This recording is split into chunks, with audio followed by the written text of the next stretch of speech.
এবার সত্যি সত্যি আটকে গেল শাকিব খানের বরবাদ সিনেমা।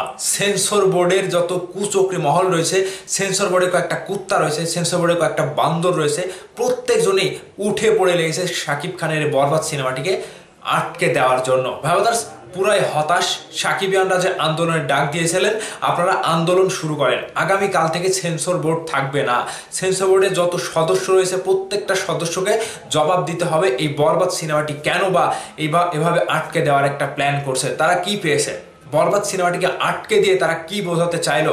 শাকিব খানকে আটকাবে নাকি বরবাদ সিনেমাটি আটকানোর প্ল্যান? এখানে পুরোই সবকিছু ক্লিয়ার। শাকিব খানকে আটকানোর জন্য এই বরবাদ সিনেমাটি আটকানো হচ্ছে। আজকে আন্দোলনের ডাক সাকিবিয়ানরা দিয়েছে, এই আন্দোলন চলবে। হল মালিকদের উদ্দেশ্যে বলতে চাই, আপনারা সব সময় সজাগ থাকবেন। বরবাদ যদি ঈদে না আসে তাহলে ঈদে কোনো সিনেমা হল খুলবে না, প্রত্যেকটি সিনেমা হল বন্ধ করে দেন। আগে এই শাকিব খানের সিনেমাটিকে কালকে মন্ত্রণালয়ে আটকানোর পরে এখন সেন্সর বোর্ড যে একটা মানে কি শুরু করেছে ভাই।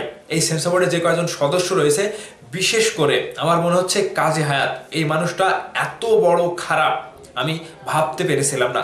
উপরে সাদা সিধে কিন্তু ভেতরে ভাই পুরোটাই অন্ধকার। এই লোকটি আসলেই খুবই খারাপ।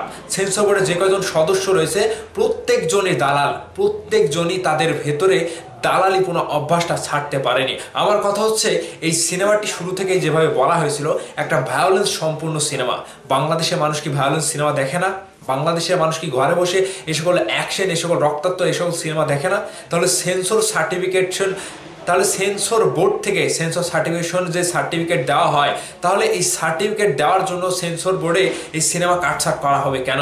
একটা প্রযোজক বাংলাদেশের সিনেমায় এসে বাংলাদেশের সিনেমার ইন্ডাস্ট্রিতে এত টাকা লগ্নি করলো, এই সিনেমাটিকে আটকানোর জন্য তোদের এত চুলকানি কেন? কুত্তার বাচ্চারা, তোরা ভালো কিছু তো করতে পারিস না। আর এই সময় শাকিব খানকে আটকানোর ধান্দা, শাকিব খানকে আটকানোর কোনো প্ল্যান পাচ্ছিস না, সেজন্য বরবাদকে আটকানোর ধান্দা। তোদের চুলকানিটা কোথায়? টাকা নিবি, টাকার ধান্দা। তোরা ইনকাম করিস না, ইনকাম না করে পরের উপরে কাঁঠাল ভেঙে খাওয়ার ধান্দা কি জন্য?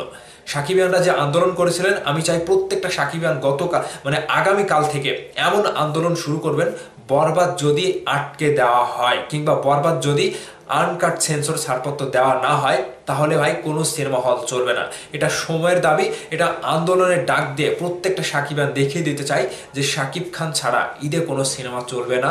এবারে তা প্রমাণিত হবে। এবার সকল সাকিবিয়ানদের উদ্দেশ্যে একটাই বক্তব্য থাকবে, আপনারা কেউ ঘরে বসে থাকবেন না। আমরা দেখিয়ে দিতে চাই সাকিবিয়ান নামে যে একটা ভক্ত গোষ্ঠী রয়েছে, সেই ভক্ত গোষ্ঠী শাকিব খানের জন্য, বাংলা চলচ্চিত্রের জন্য কি করতে পারে।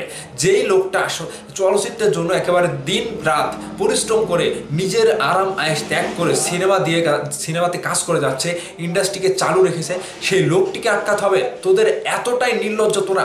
তোদের মানে কি বলবো, তোদের পিতৃত্বের সমস্যা, তোদের জন্মগতভাবে যে সমস্যা, এই জন্মগতভাবে সমস্যাটা তোরা এখন লুকিয়ে রাখতে পারলি না, সামনে এসে নিজেদের দালালের পরিচয় দিলি।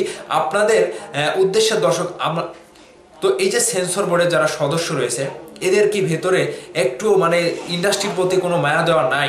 ইন্ডাস্ট্রি ভালো চলুক এরা কেউ চায় না। এরা হচ্ছে দালাল, এরা হচ্ছে শত্রু। এদেরকে দিয়ে বাংলা ইন্ডাস্ট্রির কোনো ভালো কাজ করা সম্ভব না। তা এবার বরবাদ দিয়ে প্রমাণ করে দিল। আমি সত্যি খুবই লজ্জিত।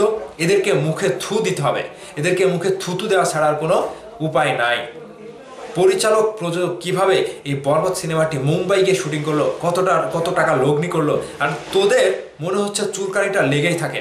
সাকিবিয়ানদের উদ্দেশ্যে বলবো এবং সকল হল মালিকদের উদ্দেশ্যে বলবো, এবারের ঈদে বরবাদ চলবে না। হয় বরবাদ যদি সেন্সর সার্টিফিকেশন না দেওয়া হয় কিংবা কাটছাট করে যদি মুক্তি দেওয়া হয়, কোনো সিনেমা হল খুলবে না। আপনারা সজাগ থাকেন। আপনাদের সিনেমা হলে কোনো বরবাদ ছাড়া কোনো সিনেমা চলবে না, এটা কনফার্ম। আপনাদের উদ্দেশ্যে এটাই বার্তা থাকবে। এখন সাকিবিয়ানদের উদ্দেশ্যে বলতে চাই, আপনারা মাঠে নেমে পড়েন। সেন্সর বোর্ডের প্রত্যেকটা সদস্যকে একেবারে উচিত জবাব দেওয়া হবে এবং বরবাদ যদি আটকে দেওয়া হয়, এটা কিন্তু ভালো হবে না, সেটা দেখিয়ে দেবে সাকিবিয়ানরা। আপনাদের মতামত ভিডিওর নিচে কমেন্ট করে জানাবেন। ভালো থাকবেন, ধন্যবাদ সম্পূর্ণ ভিডিওটি দেখার জন্য।